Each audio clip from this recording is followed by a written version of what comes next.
Chapter 13. Helping and Healing. "Okay, Rob, you did a pretty good job helping me, so thanks," Pearl said. "Now go to your room and pull stuff out of your closet. You know, in the boxes. Take the stuff out, put it on your bed, and I'll help you figure out where to put it, okay? That way you'll know where to find it." "Nah, don't want to do that. I want to play with my truck," he said, and started to leave the kitchen. "I am being nice to him, and he's being rude to me, Daddy God," Pearl thought. "I know, but we have to," Pearl said, trying to be patient. "I'll help you fix your room so we can see the surprises." "No," he said, and ran out the door and up the stairs. "Ugh," she said. "Brat."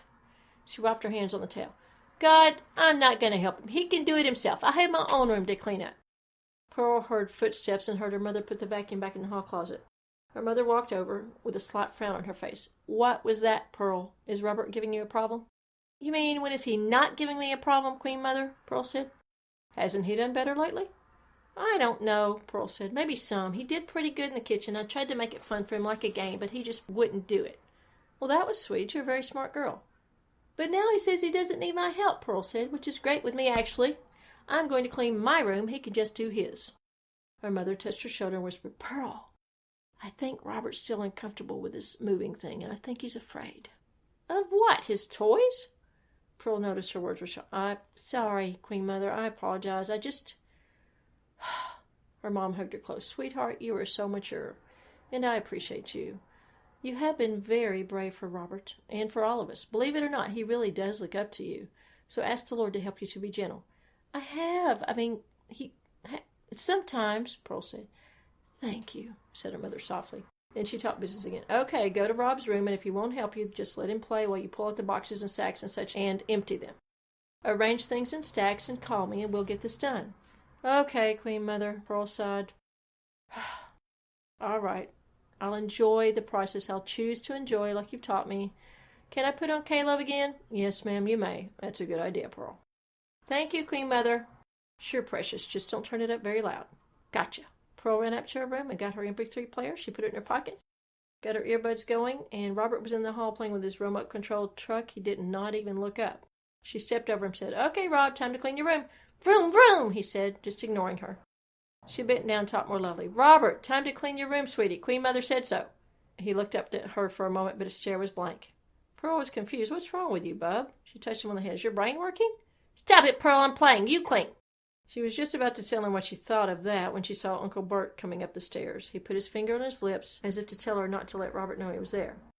She smiled at Uncle Bert and thought, "Why do I have to do all the work? Lord help me." Bert snuck up on Robert and grabbed him and lifted him up into the air, tickling Robert's sides. "How's my favorite nephew?" he said. Robert squealed in pleasure and pretended to pound on his uncle. "Put me down, Unc. Play tricks with me." "Tricks? You mean trucks?" "Yes, trucks. That's what I mean." "All right," Bert said, and folded up his tall, muscled frame to sit down on the carpet to play with his nephew. "Show me." He winked at Pearl. "I'll just be in here," she said, walking toward Robert's room and winking back at her uncle. It will actually be easier and faster with me doing this myself," she thought, "and I can listen to the music." She went into his room, turned on an MP3 player, and turned up K-Love, her favorite Christian radio station. The peppy, positive music energized her. "We can do this, Jesus, just you and me, together." She looked through the boxes and bags and groaned, "Oh, where in the world do I start? Help me, Lord." She waited a bit and had an idea to start dumping everything on his bed. "Okay," Queen Mother said, "to just listen to my heart and listen to God. I think this is a God idea." "Okay, I need to listen more. All right, Lord. Jesus, thank you that you're helping me so we can go see the surprises after I get this done." She grabbed the boxes and bags and emptied them onto the bed, except for the plastic bag full of rocks and wood pieces. They needed to go to the closet or in the driveway. "Guess I better ask Rob before I dump them in the gardens or something," she thought. She sorted and folded, humming to the music, and put things into the dresser and chest of drawers. It seemed easy, as she enjoyed the praise and worship songs. She looked out into the door into the hall and saw Bert was sitting on the carpet, leaning against the wall, with Robert lying in his lap. They both seemed to be asleep. She heard Robert snore. "Jesus, help him stop missing Daddy so his heart won't hurt any more. And me too." She turned around, picked up the bags of rocks, and opened the closet. "This is not too bad," she thought, noticing there wasn't much in there but a few toys, a bag full of clothes, and something in the corner. "I'll be done fast. Then we can see the surprises." She put the clothes by the door, thinking they needed to go to the laundry room to be washed. Next, she straightened the toys and reached to the corner and pulled out the metal box. Her heart jumped. Dad's old tackle box! Tears came to her eyes, and she was almost afraid to open it. I wonder if Queen Mother knows he has this. Maybe I should just throw it away? Maybe I should put it in my room. What would a power princess do? It was rusted, and she struggled with the fastener. Sweet Pearl, she heard her mother say softly, what have you got there? Pearl pulled the earbuds out. Sorry, I didn't hear you come in, she said, wiping the tears off her face. It's Daddy's tackle box. Her mother bit her lip and said, You must have given it to Robert. Can I take it to my room, Queen Mother? Well, I just thought it might make Rob cry if he saw it, Pearl said. He probably forgot about it. I suppose the moving man grabbed it, said her mother, staring at the box. She stepped back to look in the hall. They're still asleep. Believe it or not, Robert usually knows what he has. He'll probably notice it's missing, but pray he will forget for now, her mom said quietly. Pearl finally opened the tackle box, and they sat on the bed and pulled out things. Oh, wow, these were Daddy's favorite lures, huh? She held up some wild-looking, feathery, shiny things without the hooks. Yes, I suppose, said her mother and smiled a bit. I see he was faithful to Robert to proof them. Pearl laughed. Yeah, so he didn't hook us. Her mother pulled out more items. Looks like a seahorse skeleton and a dead lizard. Yeah, Pearl said, looking around for the trash can. He didn't catch a seahorse, did he? She brought it over and held it out. Her mother dropped them in. No, he had a saltwater aquarium long ago, and the seahorse died. I have no idea why he kept the skeleton. I suppose it's the same reason people keep cow skulls. She pulled out some coins and a duck call.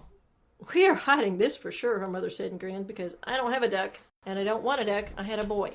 Pearl stifled a laugh and nodded. She reached in again and pulled out a golf ball and some corks. He must have rescued those, because he certainly didn't know how to play golf, Pearl's mother said and laughed. I think the most fun he had on the golf course was riding the cart through the sprinkler. That's funny, Mom. I can see him trying to pop a wheelie with the golf cart. And he put a souped-up engine on, right, Mom? You bet, Princess, said her mother. Oh, a power princess has joy. Thank you, Father God. Thank you that you're helping us to have joy all the time now. Pearl's mother was laughing silently, with happy tears rolling down her cheeks. Yes, and he probably rescued the corks from the water, too. Pearl laughed again. He didn't catch many fish, did he, Queen Mother? This time Pearl pulled out a plastic bag. It was a pocket-sized New Testament. Not many to eat, said her mother, but he surely did catch a lot of spiritual fish. People. That's what it's all about. She smiled as she saw the Bible. She opened the book and the bag and took out the Bible, lovingly touching the pages. Wow, Jimmy was one of God's best fishermen. The edges are ragged. See, Pearl? I bet he showed a lot of verses to the people around him. Oh, that's great, isn't it? Daddy lived what he talked about, didn't he, Mom? You called me Mom. Well, keep it up, young lady. Very good. Yes, he did. That's a rare man. God said in Proverbs that he who wins souls is wise. Really, that's why we're on earth, Pearl, to tell all the people about Jesus in one way or another, to tell them how good he is and to help them to go to heaven with us. She hugged her daughter and smiled up at heaven. Come to think of it, I seem to remember he carried a box full of Bibles and other Christian magazines and teaching CDs around with him wherever he went. He kept them in his trunk. He gave them to people at the lake or restaurants or service stations or wherever he was. Her eyes were shiny with tears, but she laughed. The last few months he'd ordered Bibles with large print because he said many of the people fishing were older or said they couldn't read the regular print. So the larger print gave them no excuse. Right, said Pearl. She reached into the bottom and felt something metal. It was a key ring with a key. Her mother saw it and caught her breath. Oh, wow, that's to his motorcycle. But it must be a spare because the other... She took it and held it up. A golden eagle dangled on one side of the key. Can I have it? Said Pearl. Her mother hugged her and Pearl thought she might be trying to hide her tear. Sweetie, I need to keep this for now. Understand? Yes, ma'am, said Pearl. She picked up the tackle box. Should we just throw this away? It's pretty rusty. Yes, put it in the trash, said her mother. You know, I believe the Lord must have caused Rob to fall asleep, because it would have been hard on him to see this tackle box. It's better we get it out of the way. She stood up. I'm going to let you choose a CD you want for helping him and me. You did a great job. Thank you so much, Pearl. Great. Tonight? Can I order it online tonight? This Saturday. That'll be soon enough. Christian, of course. Yes, ma'am. The only kind I listen to, said Pearl. You've taught me well. She remembered many times hearing her daddy say, a true power princess guards her mind by putting God stuff in so there's no room for the bad. That's my girl, said her mother. I wish I'd grown up doing that. The Lord had to wean me off all kinds of music that was bad and hard, and it was hard to be weaned off of. But he did, and I'm so glad. It's just easier to live right. She left, and Pearl sat on the bed, looking at the stuff from her dad's box. She remembered the good times with him, fishing and hiking and just talking. A noise made her realize she'd been daydreaming. I better put this in the bottom drawer or something before Robert sees him. Bert came in, carrying a still snoring Robert. He motioned to Pearl to pull back the covers, then put his nephew in the bed and pulled the covers over him. He saw the stuff in her hand, then bent down to whisper, "Why don't we finish by decorating his room? I have some special things he'll like." He reached in his jacket and pulled out several sheets of puffy stickers, stars and planets and comets. "Wow, that's cool," said Pearl. "They need to go on the ceiling, right?" "Yes," said her uncle. "No standing on chairs. You can pull them off and hand them to me. I'm tall enough. First, though, take them to the bathroom and hold them close to the light to charge them up for a few minutes. Then we'll stick them on the ceiling and walls. We'll leave the light on a few minutes while he takes his bath so they'll show up really well." "You're such a great uncle," said Pearl, whispering. "I'm so glad we're here with you." "Same here, Pearl. I love you all. Now he's zonked out. Put the stuff in the corner. Let's get busy." They decorated quickly. "I only know that Big and Little Dippers," joked your uncle, "but I bet he'll like them anyway. He was telling me you and your dad like to stare at the stars a lot. By the way, there are some great places to stargaze here," he said. When they finished, she woke Robert. He burrowed further into the covers at first. Pearl couldn't get him up, so her uncle tried. "Bub, don't you want to see the surprise?" Robert threw back the covers and sat up. "He looks so cute with his hair all messed up," thought Pearl. "Surprise where?" said Robert, rubbing his eyes. "Light's too bright. Turn it off." Pearl flipped the switch, forgetting the stars. Robert saw them. "Hey, look," he said and pointed.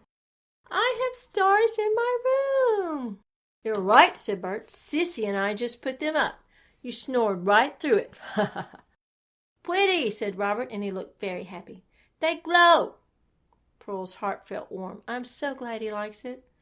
"That's right, Bub, and that's what we believers in Jesus do. We soak up his light, so we'll glow too," said his uncle. Robert ran over and hugged his uncle's knees. He laughed and said, "You need to thank your Sissy. She cleaned up your room and helped me with these." Robert ran and hugged her tightly. "Thanks, Sissy." "Sweet." "Oomph," said Pearl, but she hugged him back. "I love you, Rob. A power princess loves people," thought Pearl. She felt him relax. "I love you too, Sissy," he said. "Thank you for cleaning it. Now I don't have to." "I like him much better than I used to, Jesus. Thank you. Maybe I won't ship him off after all." "What's funny, Pearl?" asked Robert, looking up at his stars again. "Nothing. It's just that you glow with Jesus' love right now, like a star." "Good job, Rob," said Bert. "How about, if it's warm enough this weekend, we have a cookout and sleep under the stars in the field? We can invite Risa and the kids." "Yeah," Robert said. "I love living in the country." "Yes, and you'll love living in the country for many reasons," said his uncle. "Some of those reasons will arrive this afternoon." "Hey, the surprises, right?" said Pearl. "You got it. We'll go out and see some of them in a minute." "But you said they're coming. Are they here already?" "Well," said Bert in a mysterious tone, "you'll see. There are some for now and some for later." "Wow," said Robert. "Let's go." And he bolted for the stairs. "All right," said Bert. "You're going to have to hide your eyes in a minute, but wait till you get outside.